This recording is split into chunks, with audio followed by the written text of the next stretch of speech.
बारिश में लंबी चुड़ैल। ये कहानी रामपुर नाम के एक गांव की है, जहां सभी गांव वाले एक साथ रहा करते थे।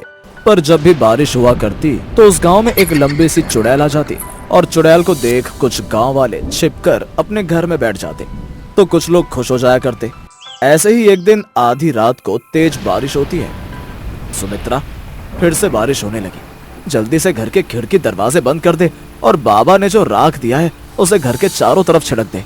ये सब तुम्हारे कर्म हैं जो मुझे भी भुगतने पड़ रहे हैं।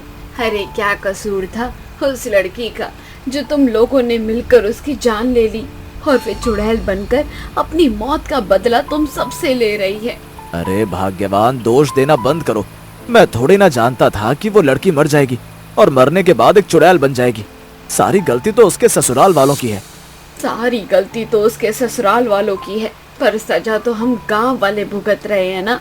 वे भी इसलिए क्योंकि तुम गांव वालों ने उनके ससुराल वालों का साथ दिया था। वे लोग तो आराम से अपने घर में बैठे हैं। आखिर उन्होंने पैसे फूंक कर अपना घर जो बनवा लिया। अब उस घर में कोई भी भूत चुड़ैल नहीं जा सकता, इसलिए वे चुड़ैल हमें मारती है। इतना बोलकर सुमित्रा बाबा की दी हुई राख अपने घर में छिड़कने ही वाली होती है कि तभी वो लंबी चुड़ैल अपने लंबे हाथ करके सुमित्रा के पति को बाहर निकाल देती है और उसे हवा में उड़ा देती है। जिसके बाद उस आदमी की लाश कहाँ जाकर गिरती है किसी भी गांव वालों को नहीं पता चलता और चुड़ैल हंसती हुई वहां से चली जाती है। इसी तरह से कुछ दिन बीत जाते हैं और एक दिन फिर से बारिश होती है और वो चुड़ैल फिर से वापस आती है। मैं आ चुकी हूँ। जो कोई भी मेरी मौत में शामिल था मैं उन सबको मार डालूंगी।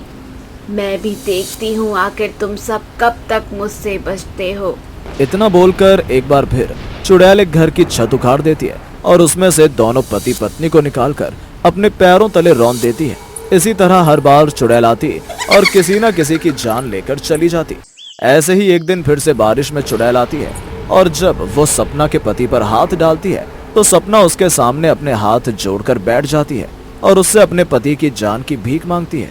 नहीं काजल, मेरे पति को छोड़ दो। मैं जानती हूँ मेरा पति भी शामिल था, पर वे तुम्हें मारना नहीं चाहता। इनकी मजबूरी थी क्योंकि हम गरीब हैं।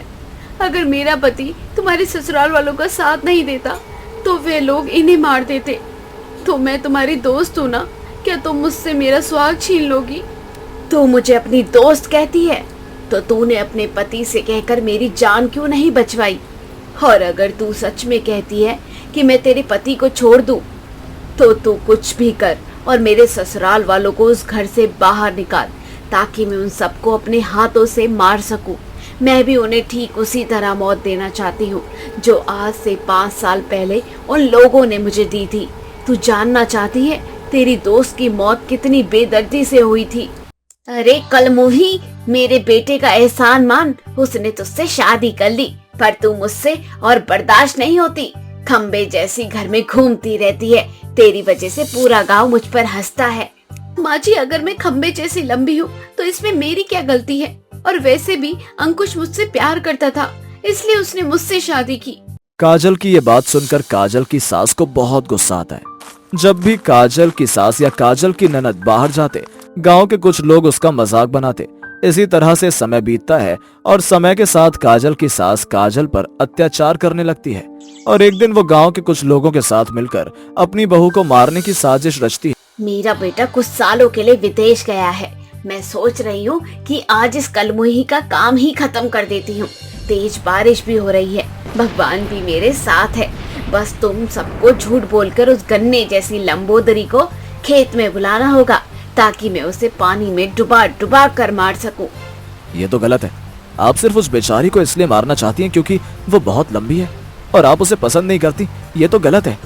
हाँ, तू मुझे सिखाएगा क्या सही क्या है गलत क्या है?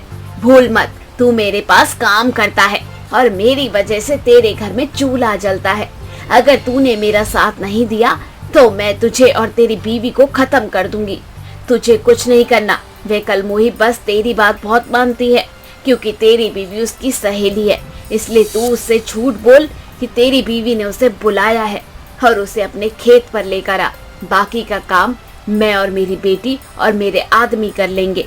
सपना का पति न चाहते हुए भी काजल की सास की बात मान जाता है और उसे झूठ बोलकर खेत में ले जाता है।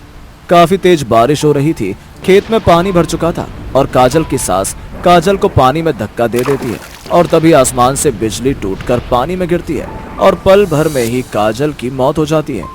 अब तो ही बता कैसे ना मारूं मैं उन लोगों को जिन्होंने मुझे इतनी बेरहमी से मार दिया। आखिर मेरा क्या ही दोष था? यही कि मैं गांव में सबसे लंबी थी। अगर मैं लंबी थी तो इसमें मेरा क्या दोष था? काजल, सच में तेरे साथ बहुत बुरा हुआ है, पर मैं तेरी मौत का बदला लूंगी। मैं तेरे ससुराल वालों को यहाँ घसीट कर लाऊंगी, तो उनसे अपनी मौत का बदला ले लेना। बस मेरे पति को छोड़ दे। मैं तेरे आगे हाथ जोड़ती हूँ, तुझसे विनती करती हूँ, मेरे पति को छोड़ दे। सपना चुड़ैल से वादा करती है कि वो उसकी मौत का बदला लेने में उसकी मदद करेगी, इसलिए चुड़ैल उसके पति को छोड़ देती है। अब सपना अगले दिन झूठ बोलकर उसकी सास और ननद को खेत में ले जाती है और तभी तेज बारिश होती है और चुड़ैल वहां आ जाती है। आखिर वह दिन ही आ गया जब मैं तुझे उसी तरह से मारूंगी जैसे तूने मुझे मारा था। आज देखती हूँ तू कैसे बचती है मुझसे। सपना की बच्ची, मैं तुझे छोड़ूंगी नहीं। तूने मुझसे झूठ कहा कि मेरा बेटा विदेश से लौट आया है और वह खेत में अधमरी हालत में है।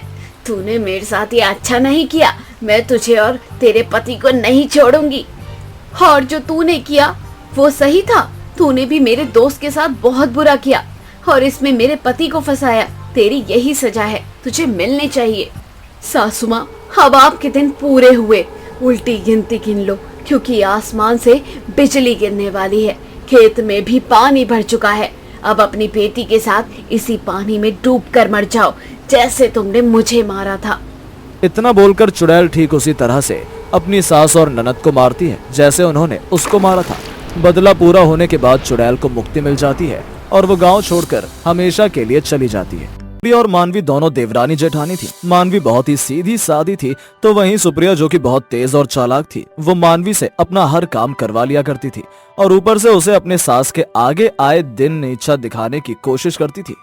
मानवी, मैंने तुझे कितनी बार कहा है कि मैं तेरी बड़ी बहन की तरह हूँ और जानती हूँ कि तू एक गरीब परिवार से है। तेरे घर में किसी को भी अमीर घर के तौर तरीकों के बारे में कुछ भी नहीं पता।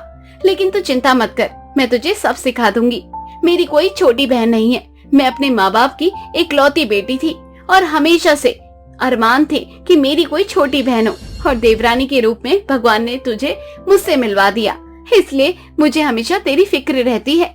अब जानती हूँ कि तेरे माँ बाप तुझे इतना पढ़ा लिखा नहीं पाए, तुझे अच्छी परवरिश नहीं दे पाए। बाकी तो बिल्कुल भी चिंता मत कर, मैं हूँ ना, मैं तुझे सब सिखाऊंगी। दीदी, आपका बहुत बहुत धन्यवाद। ये तो आपका बड़प्पन है कि आप मेरे बारे में इतना सोचती हैं। लेकिन भले ही मेरे माँ बाप गरीब थे, लेकिन उन्होंने मुझे बहुत अच्छी परवरिश दी है। बड़ों की सेवा करना, पूरा घर कैसे संभाला जाता है और सच बोलना, प्यार बांटना, सब कुछ सिखाया है मेरे माँ बाप ने। हम गरीब घर से थे और इतने अमीर घर के रहन सहन को समझने में मुझे थोड़ी सी दिक्कत हो रही है। बाकी आप मुझे सब सिखा दोगी, मुझे पूरा भरोसा है आप पर। ऐसे ही एक दिन मानवी पोछा लगा रही थी, तभी सुप्रिया मानवी को जोर जोर से आवाज लगाती है। अरे मानवी, तुझे कब से आवाज लगा रही हूँ, जल्दी आना मेरे पास, मुझे बहुत जरूरी काम है। मानवी अपनी जेठानी के पास जाती है और कहती है, क्या हुआ दीदी, कुछ जरूरी काम था क्या? वो असल में मैं पोछा लगा रही थी। अरे मानवी, पोछा लगाने से ज्यादा जरूरी कुछ और था, इसलिए मैंने तुझे यहाँ बुला लिया। मेरे हाथ पैरों में नेल पेंट लगा दे, सुने सुने अच्छे नहीं लग रहे। और तुझे तो पता ही है ना कि मुझे इन चीजों का कितना शौक है, और जब तक तू मेरे हाथ पर नेल पेंट नहीं लगा देती तब तक मुझे ना बिल्कुल भी अच्छा नहीं लग रहा। दीदी, बस थोड़ा सा काम रह गया है, वे काम करके आती हूँ, वरना माँ जी मंदिर से आते ही बहुत गुस्सा करेंगी। अरे मैं हूँ ना, मैं तुझे माँ जी के गुस्से से बचा लूंगी। तू बस जल्दी से ये कर दे। और तू मुझे मना करेगी क्या? मैं तेरी बड़ी बहन हूँ ना। मानवी बेचारी बहुत भोली थी। वो सुप्रिया की बात मानकर उसके हाथ पैर में नेल पेंट लगाने लगती है। मानवी अपनी जेठानी को अच्छे से नेल पेंट लगा देती है और कहती है, दीदी, मैंने आपके हाथ और पैर दोनों में अच्छे से नेल पेंट लगा दिया। अब मैं जाऊँ? काम बहुत फैला हुआ है, माँ जी आएंगी तो बहुत चिल्लाएंगी मुझ पर। तू 5 मिनट यहाँ बैठ और इस नेल पेंट को अपने हाथ में ही रखना। मैं आती हूँ अभी, बस 5 मिनट में। इतना बोलकर सुप्रिया कमरे से बाहर चली जाती है। थोड़ी ही देर बाद वहाँ कुसुम आ जाती है। कुसुम सुप्रिया और मानवी दोनों की सास थी। सास देखती है कि पूरे घर का काम आधा अधूरा पड़ा है और मानवी सुप्रिया के कमरे में हाथ में नेल पेंट लेकर बैठी है। ये देखकर सास गुस्सा होती है और मानवी को सुनाते हुए बोलती है। अरे मानवी बहू, पूरे घर का काम तो ऐसे ही फैला हुआ है, लेकिन ये तेरा नेल पर लगाने का काम खत्म नहीं हो रहा है। चाहिए यही क्या, अपने घर से पहले घर का काम कर लेती, उसके बाद तुझे खुद को जितना संवारना था संवार लेती। मुझे तुझसे तो ये उम्मीद बिल्कुल भी नहीं थी। तभी मौका देखकर सुप्रिया अपनी सास के लिए शरबत बनाकर लाती है और उसे देते हुए कहती है। अरे माँ जी, आप बिल्कुल भी चिंता मत करो, आधे से ज्यादा काम तो मैंने खत्म कर दिया घर का, और पोछा लगाना छोड़कर मैं आपके लिए शरबत बनाने के लिए चली गई थी। बाकी अब बिल्कुल भी आप टेंशन मत लो, मैं पोछा लगा देती हूँ, सारा काम खत्म हो चुका है। और मानवी अभी बच्ची है, किसी भी चीज की उम्मीद करना बेकार है। इसे अगर नेल पेंट लगाना है, मेकअप करना है तो करने दो। बेचारी मानवी सुप्रिया को इस तरह से पलटता हुआ देखकर हैरान हो जाती है, लेकिन वो कुछ भी नहीं कह पाती। ऐसे ही कुछ दिन बाद मानवी रसोई में काम कर रही थी, वो कुकर में दाल बना रही थी। इसी बीच सुप्रिया वहाँ आती है और सुप्रिया मानवी से कहती है। अरे मानवी, तू ये क्या कर रही है? तुझे पता है मैंने तेरे लिए एक अच्छा सा सरप्राइज रखा है, अब जल्दी जाओ और उसे प्यार से लेकर आओ, मैं तेरे लिए लाई हूँ। मेरे लिए सरप्राइज? लेकिन अभी तो मेरा बर्थडे नहीं है।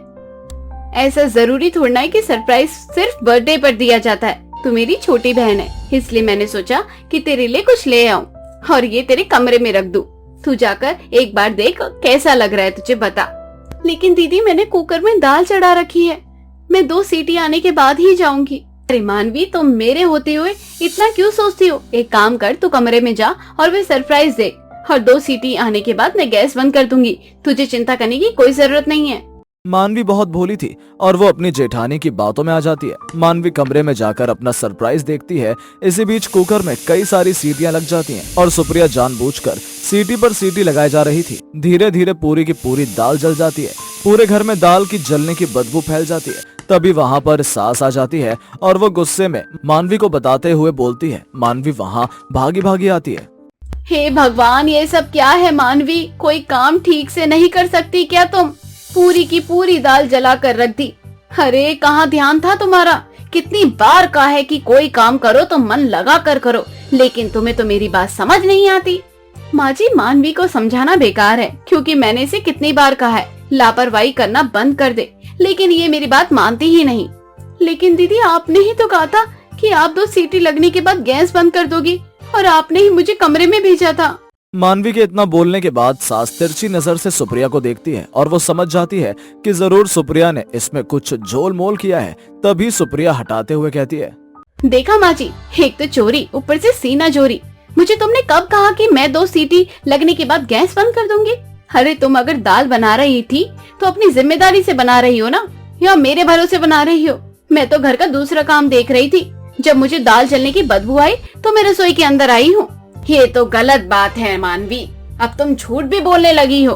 हाँ माँ जी, उस नेल पेंट वाली बात पर भी इसने लापरवाही की थी, और अभी भी यही हाल है। इसका तो मैं कहती हूँ इसके गांव भेज दो। तुझे क्या लगता है सुप्रिया कि ये जो बाल है मेरे सर पर, इसे मैंने धूप में सफेद किया है?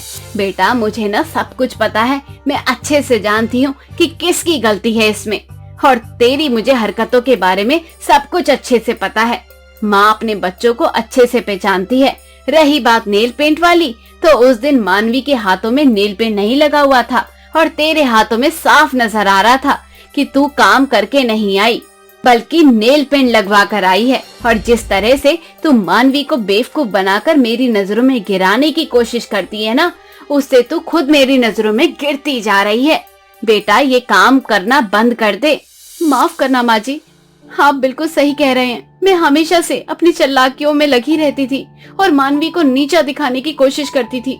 और मानवी बेटा, कभी भी दूसरों के भरोसे अपने काम को नहीं छोड़ना चाहिए, और जो काम कर रही हो उसे खत्म करने के बाद ही दूसरे काम में हाथ लगाना चाहिए, वरना जो अधूरा काम तुमने छोड़ा है वे खराब हो जाएगा। और ज्यादा भोलापन भी हमारे स्वास्थ्य के लिए हानिकारक होता है। इससे हमारी निजी जिंदगी में बहुत बुरा असर पड़ता है। थोड़ा दिमाग लगाने की जरूरत भी होती है। सास के समझाने के बाद दोनों बहुओं को समझ आ जाती है